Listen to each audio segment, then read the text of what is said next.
Data communication और networking में data transmission की बात को आगे बढ़ाते हैं और इसमें हम देखेंगे ट्रांसमिशन इम्पेयरमेंट्स।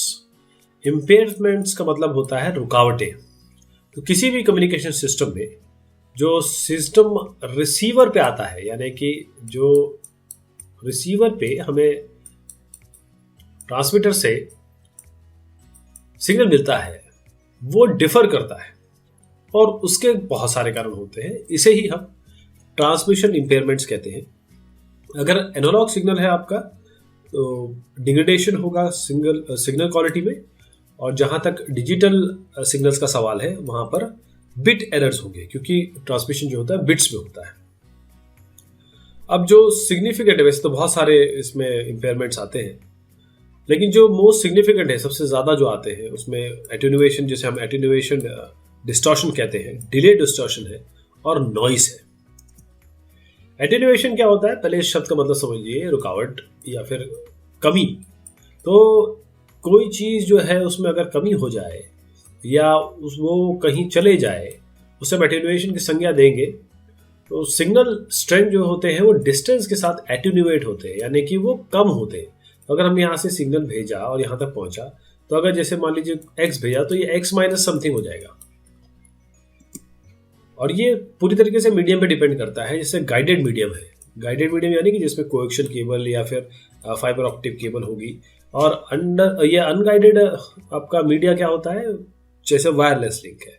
तो गाइडेड मीडिया में यहाँ पर आपका एक तरीके से एक्सपोनेंशियल एटेन्युएशन होता है, मतलब जो कमी आती है, गिरावट आती है सिग्नल्स में, वो एक्सपोनेंशियल गिरावट आती है, और ये कांस्टेंट नंबर में से एक्सपेक्ट किया जाता है और एक्सप्रेस किया जाता है decibels per unit distance, decibel per unit distance. और जो अनगाइडेड मीडिया है उसमें एटेन्युएशन और भी कॉम्प्लेक्स है, क्योंकि देखिए इसमें डिस्टेंस का फैक्टर तो आ ही रहा है, साथ में वो भी फैक्टर आ रहा है जो एटमॉस्फेयर है।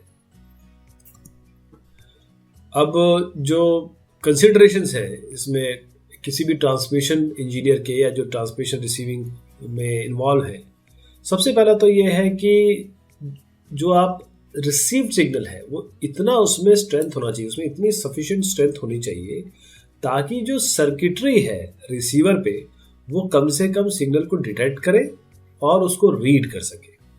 इसी तरीके से दूसरा कंसिडरेशन ये है कि सिग्नल को एक तरीके से ऐसा अपने आप को मेंटेन करना है कि वो नॉइज को ज़्यादा ना हो।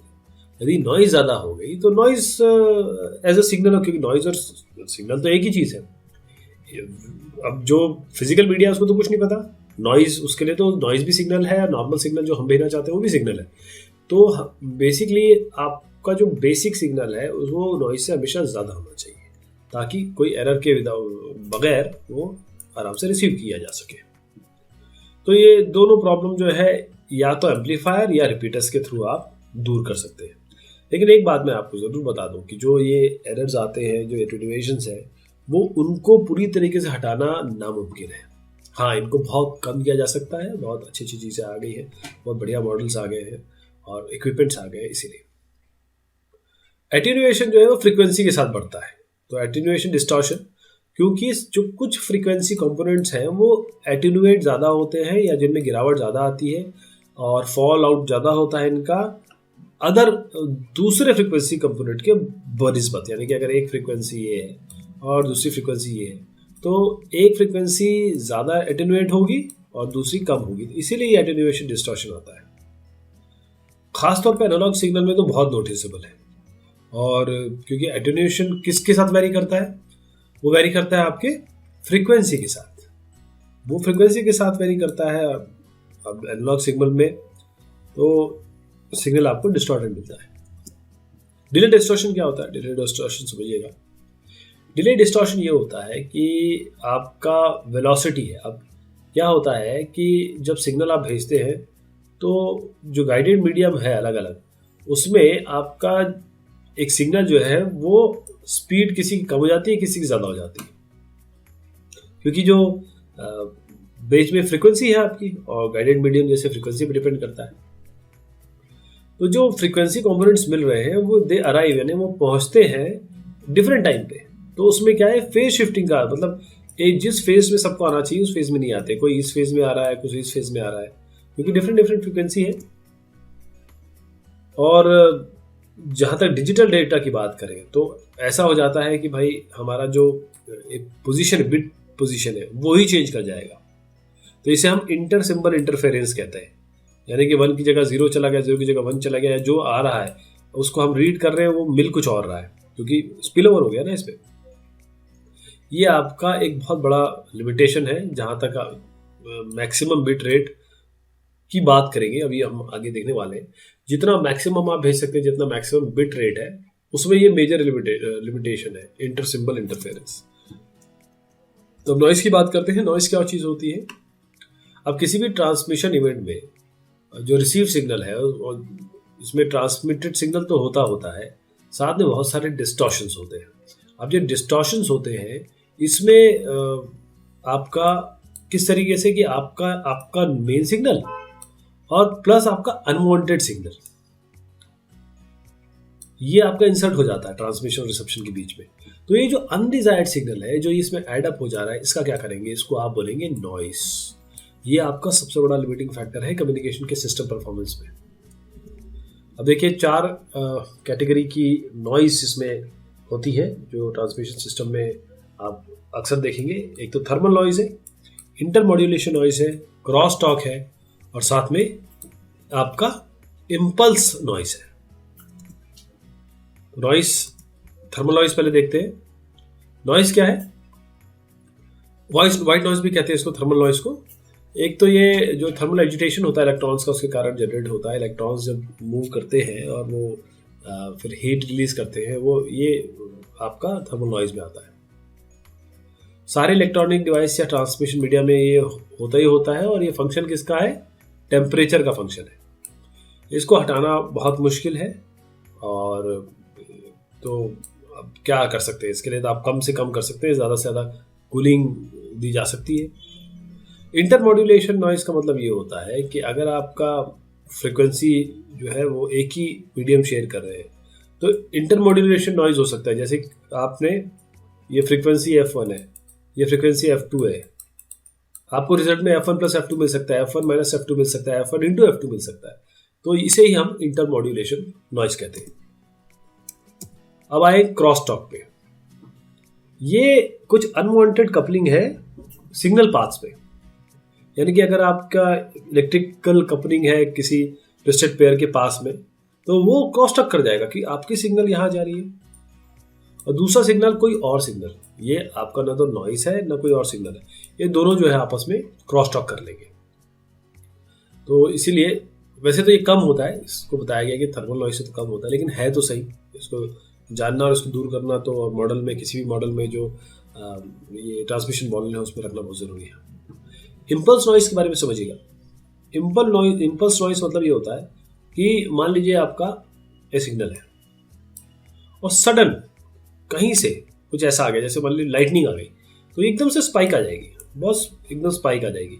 तो ये माइनर एनॉयंस है आपके एनालॉग डेटा के, और डिजिटल डेटा में भी यही प्रॉब्लम रहेगी।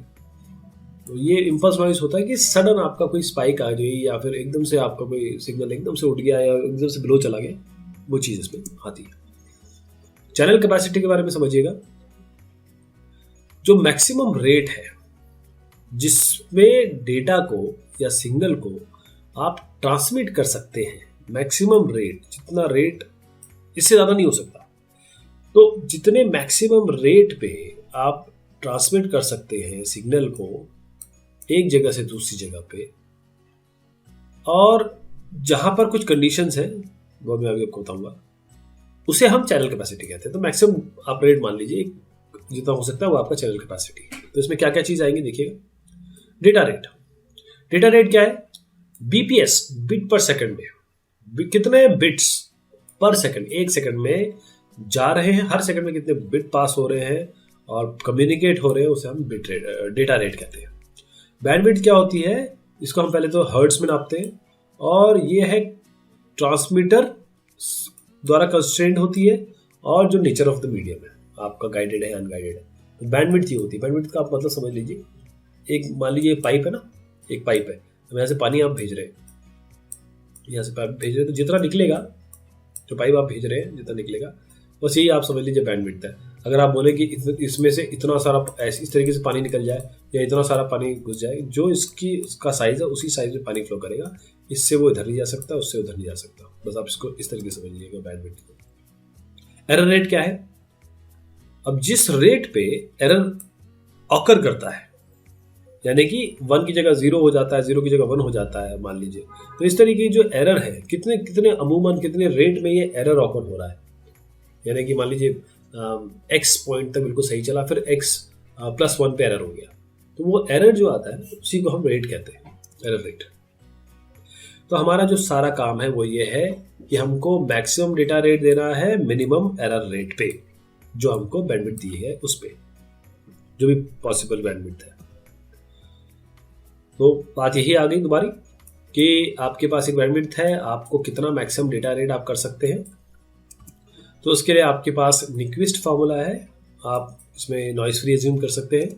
आपके पास शनन कैपेसिटी फार्मूला है। तो ये दोनों चीज़ आपके कोई भी आपके ट्रांसमिशन में अगर आप इम्पेयरमेंट्स की बात करें तो ये दोनों ज़रूर आपको पता होना चाहिए। और ख़ास तौर पे जहाँ भी आप इंटरव्यू वगैरह होते हैं तो डिजिटल कम्युनिकेशन या फिर कम्युनिकेशन में आपको ये ज़रूर पूछा जाता है, न्यूक्विस्ट फार्मूला और शनन कैपेसिटी फार्मूला। तो न्यूक्विस्ट फार्मूला से शुरू करते हैं। मान लीजिए आपका नॉइस फ्री है, तो न्यूक्विस्ट फार्मूला ये कहता है कि यदि आपका rate of signal transmission, rate जो सिग्नल ट्रांसमिशन का है, यदि वो 2b है, b क्या है इसमें? आपका बैंडविड्थ है। तो अगर ये 2b है तो देन सिग्नल जो जा रहा है with certain frequency, no greater than b is sufficient to carry the signal rate. इसका मतलब ये है कि अगर आपका rate of signal transmission 2b है तो सिग्नल जिनकी फ्रीक्वेंसी b से ज़्यादा नहीं हो सकती, b ही है जो काफ़ी है, उतना काफ़ी है जो आपके जो to carry the signal rate, उसको आपके सिग्नल को ले जाएगी। इसका मतलब मैं फिर से बताता हूँ आपको, अगर आपका बैंडविड्थ b है तो सिग्नल रेट 2b से ज़्यादा नहीं हो सकता। अगर पाइप इतना है b तो सिग्नल रेट केवल 2b हो सकता है, इससे ज़्यादा नहीं हो सकता। अच्छा, ये लिमिटेशन क्यों है?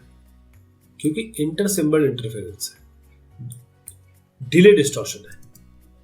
यदि आपको एक बाइनरी सिग्नल दिया गया, और बाइनरी सिग्नल की बात हो गई, जो 2 वोल्टेज लेवल है, आप 0 +5 हो सकते हैं, +5 -5 हो सकते हैं, तो मैक्सिमम डेटा रेट आपके b हर्ट्ज पे 2b bps है, मतलब इस बैंडविड्थ पे 2b बिट पर सेकेंड है आपका, वो यहाँ पर बताया गया है, जहाँ पर एक सिग्नल 1 बिट को रिप्रेजेंट करता है। न्यूक्विस्ट फार्मूला में अगर आपके signals with more than 2 levels, अगर आप सिग्नल्स 2 लेवल पर यूज करते हैं, जैसे मैं आपको बताता हूँ क्या कैसे होगा यहाँ पर, तो हर signal can represent more than 1 bit. अगर आप 2 लेवल पे जाते हैं तो कैसे है, देखिए आप 2 लेवल पे जाते हैं, अगर 4 लेवल पे जाते हैं तो कैसे होगा, 0 0 0 1 1 1 1 0 1 1। अगर आप 8 लेवल पे जाते हैं तो क्या बनेगा, 0 0 0 और 1 1 1, इसके बीच में जितने भी कॉम्बिनेशन हो सकते हैं। तो जो सिग्नल है वो इन तरीके के बिट्स में रिप्रेजेंट किया जा सकता है, यानी कि 2 की पावर n। 4 के लिए कितना है, ये 4 है ना, 2 to the power 2 is 4, तो 4 है तो यहाँ पर 2 बिट लगेंगे आपके, 8 है तो आपके 3 बिट लगेंगे, इस तरीके से। और अगर मल्टी लेवल सिग्नलिंग है तो न्यूक्विस्ट फार्मूला कैसे आता है, जिसमें ये जो 4 दिख रहा है ना आपको, m है, m, ये 4 ही m है, देखिए ये m है, तो ये किस फार्मूला से आता है, c = 2b log 2 का बेस है m। तो m जिसमें जो है number of discrete signal levels है, जो मैंने आपको ये बताया, 4 सिग्नल डिफरेंट सिग्नल लेवल्स है, 8 है आपके, 16 है, b आपकी बैंडविड्थ है, और c जो है वो चैनल कैपेसिटी है। तो कुल मिला के चैनल कैपेसिटी कितनी होगी, 2 × बैंडविड्थ और यहाँ पर log m। तो m कितना हो सकता है, कितने लेवल तक ये जा सकता है, कितने लार्जेस्ट लेवल हो सकते हैं। तो जो रिसीवर है उसको सबसे पहले तो डिस्टिंग्विश कर सके वो m पॉसिबल सिग्नल में, पहली चीज़ तो ये है।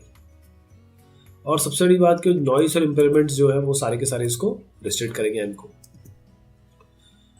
तो ये बात आपकी निक्विस्ट फार्मूला की होगी। देखते हैं एक एग्जाम्पल इसके साथ देखेंगे। पहले हम ये देख लें कि आपका शैनन कैपेसिटी फार्मूला क्या होता है। तो शैनन कैपेसिटी फार्मूला में डेटा रेट, नॉइस और एरर रेट में क्या संबंध है, पहले देखते हैं। जो डेटा रेट फास्ट होगा तो हर बिट शॉर्ट में रहेगा, मतलब फटाफट फटाफट जाएगा ये। तो जो बर्स्ट है तो burst of noise effects more bit. जैसे ये फास्ट जाएगा ना तो बर्स्ट ज़्यादा इफेक्ट करेगा। इसका मतलब समझिएगा, किसी भी नॉइस लेवल पे जितना ज़्यादा डेटा रेट आपका होगा उतना ज़्यादा हायर आपकी एरर रेट होगी। ठीक, जितना तेज़ आप बिट रेट बनाएंगे उतने ज़्यादा आपको मिलेंगे एरर रेट। अब इन सब को हम क्लॉड शैनन के फॉर्मूला में मिला लेते हैं। पहली चीज़ तो ये है कि for a given level of noise we would expect the greater signal strength would improve the ability to receive data correctly. जितना अच्छा आपका सिग्नल स्ट्रेंथ होगा उतना अच्छा मिलेगा। दूसरा पैरामीटर है इसमें सिग्नल टू नॉइस रेशियो, जिसे हम SNR कहते हैं। ये जो SNR है कुछ नहीं है, आपका जो सिग्नल का पावर है और जो नॉइस का पावर है उसका रेशियो है। तो सिग्नल SNR जो है, सिग्नल टू नॉइस रेशियो, ये रिसीवर में मेजर किया जाता है, मतलब रिसीवर एंड में। क्यों? क्योंकि रिसीवर को ही तो रिकवर करना है और सिग्नल को। तो रेशियो को डेसिबल में रिप्रेजेंट किया जाता है। SNR होता है signal power bye noise power, जैसे मैंने आपको बताया। और SNR को किस तरीके से किया जाता है? 10 log 10 SNR, इसलिए डेसिबल्स में है ना, तो उसको डेसिबल में कन्वर्ट करने के लिए 10 log 10 SNR। तो जो भी SNR की वैल्यू होगी इसमें रखेंगे, तब ये इस फॉर्मूला में जाने के बाद ये dB में कन्वर्ट होगा। तो शैनन का कैपेसिटी फार्मूला है C = B log 2 का बेस है 1 + SNR। केवल हम वाइट नॉइस में ज्यूम करते हैं और देखते हैं कि हमको कैसे मिलेगा, मतलब इसका फॉर्मूला का एग्जांपल भी ले लेते हैं। तो इसे हम एरर फ्री कैपेसिटी भी कहते हैं, क्योंकि हमने नॉइस फ्री इसको माना है। लेकिन थोड़ा सा इसमें आगे बढ़ने से पहले ये देख लें, जैसे मैंने आपको बताया था कि अगर कोई नॉइस का लेवल है तो डेटा रेट आपका इंक्रीज़ किया जा सकता है। किस तरीके से? या तो बैंडविड्थ इंक्रीज़ कर दीजिए या सिग्नल स्ट्रेंथ इंक्रीज़ कर दीजिए। और जिस तरीके से सिग्नल स्ट्रेंथ इंक्रीज़ होगा तो उसी तरीके से आपका इंटरमॉड्यूलेशन नॉइज़ वगैरह भी इंक्रीज़ होगा। और क्योंकि नॉइज़ को हमने वाइट एज्यूम किया, थर्मल नॉइज़ है, तो जितना ज़्यादा आपका बैंडविड्थ वाइट होगा उतना ज़्यादा नॉइज़ अंदर आएगी। तो जिस तरीके से बैंडविड्थ इंक्रीज़ करेंगे, सिग्नल टू नॉइज़ रेशियो भी बढ़ जाएगा आपका। जैसे एग्जांपल लेते हैं, मान लीजिए कि एक एग्जांपल है जिसको हम निक्विस्ट और शैनन फॉर्मूलेशन को रिलेट करना चाहते हैं। यदि आप जो स्पेक्ट्रम है चैनल का वो 3 से 4 मेगाहर्ट्ज़ के बीच में है और जो आपका SNR dB है वो 24 dB है, मतलब डेसिबल में, तो बैंडविड्थ कितना हो गया? 4 को 3 से माइनस कर लीजिए, कितना हो जाएगा? 1 मेगाहर्ट्ज़। और SNR dB 24 है, तो मैंने जैसे बताया था 10 log 10 में डालना पड़ेगा इसको, ताकि हम इसको dB में निकाल पाएँ, क्योंकि ये यहाँ पर डालेंगे तो आपका कितना आ गया? 251 आ गया यहाँ पे। अभी हमको 251 मिल गया। अब हम शैनन फॉर्मूला लगाने के लिए तैयार है। कैपेसिटी कैसे मिलेगी? 10⁶ log 2 और यहाँ पर आप 251 रख दीजिए। बस आपको ये 8 Mbps मिल जाएगा। अब निक्विस्ट फॉर्मूला में आइए। निक्विस्ट फॉर्मूला क्या बोलता है? C = 2B log 2M। हमको M निकालना है, C तो हम यहाँ से ले आए 8 Mbps। 8 × 10⁶ रख दिया, 2 × 10⁶ यहाँ पर हो गया log 2M। यानी कि आपको 2⁻16 ये वैल्यू आई होगी यहाँ पर। तो 16 है, मतलब M जो है वो आपको 16 मिलेंगे। आपको ध्यान है M क्या है? तो पीछे जाते हैं इसके लिए। यहाँ पर M जो है हमारा, these are the number of discrete signal levels.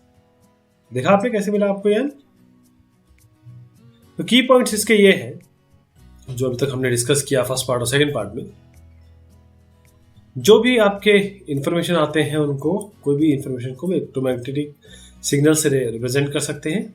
और जो आपका ट्रांसमिशन मीडियम है, आप चाहे तो एनालॉग करिए चाहे तो डिजिटल करिए, और इसी तरीके से जो इलेक्ट्रोमैग्नेटिक सिग्नल्स हैं वो आपके, या अगर वो एनालॉग है तो फ्रिक्वेंसी पे होंगे, और डिजिटल है तो भी इसी में होंगे। और सबसे बड़ी बात यह है कि जो सिग्नल की बैंडविड्थ है इसका की पैरामीटर है। जो आपका विड्थ है, फ्रिक्वेंसी जितनी कंप्रोमाइज़ की जा सकती है इस सिग्नल में, जितनी ज़्यादा आपका ये बैंडविड्थ होगा उतना ज़्यादा इसका इंफॉर्मेशन कैरिंग कैपेसिटी होगी। जो हम प्रॉब्लम इसमें कम्युनिकेशन में देखते हुए है आपका ट्रांसमिशन इम्पेयरमेंट, जिसमें एटेन्यूएशन है, डिस्टॉर्शन है, नॉइस है, बहुत सारी नॉइस आती है। इसके लिए ज़रूरी है कि आप बिट एरर्स को कम करें और इसी तरीके से ट्रांसमिशन रेट को बढ़ाएं। जो डिज़ाइनर का काम भी यही है कि जो बैंडविड्थ ऑफ सिग्नल उसको मिली है उसमें उसको डेटा रेट बढ़ाना है, नॉइस वगैरह को कम करना है जितना एक्सेप्टेबल हो, वरना कोई फ़ायदा नहीं है। और क्योंकि बैंडविड्थ जो है वो स्केर्स रिसोर्स है, ये इतनी आसानी अवेलेबल नहीं है, इसके लिए पेमेंट करनी पड़ती है। तो हमको डेटा रेट मैक्सिमाइज करना पड़ता है जहाँ पर आपको बैंडविड्थ फिक्स दी हुई है।